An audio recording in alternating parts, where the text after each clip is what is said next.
Next guest uncovered AQ Khan's Pakistani nuclear arms network, but for the past year, he's been digging into what happened at the lab in Wuhan. David Asher is now a senior fellow at the Hudson Institute. He joins us once again. Welcome back, David.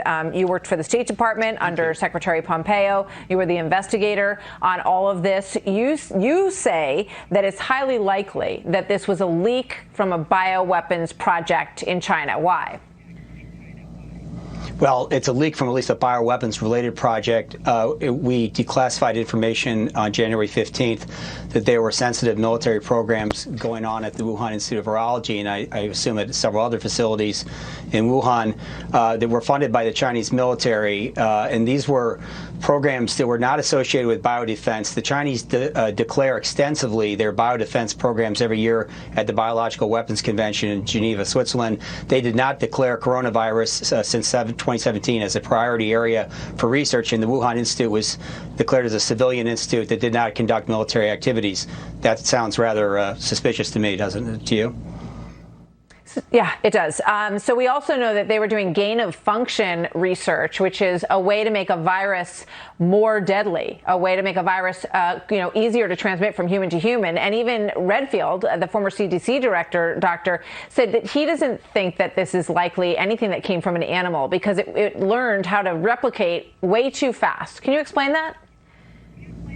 Well, I have admired what Dr. Redfield said publicly. I think it came from an animal, but it came from an animal not through evolution, but through convolution, i.e. they were injecting animals with bat-borne pathogens and looking for intermediate hosts that would be suitable.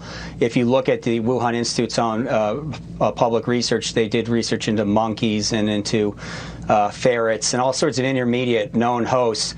I would assume that they were looking for an adequate to perfect host for a, in part, biosynthetically developed weapons-related vector. Yeah. And I have no reason to believe it was defensive in motivation. So you spent at least a year working on this for the United States government in our State Department. You have successfully uncovered a number of terrorists and criminal organizations internationally over the course of your career for Republican and Democrat presidents. Is the Biden administration continuing to talk to you about what you discovered, and are they curious about following the leads that you have found? Unfortunately not, and I have a sense that they've stood down a lot of the activities that were associated with our arms control related investigation into the Wuhan Institute of Virology and this incident, accident, or whatever it was.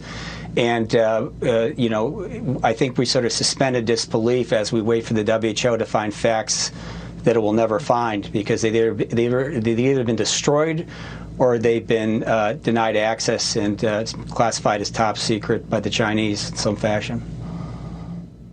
Incredible. Well, let's hope that it doesn't inspire them to try this again or to continue this work, but I think that's probably not very likely.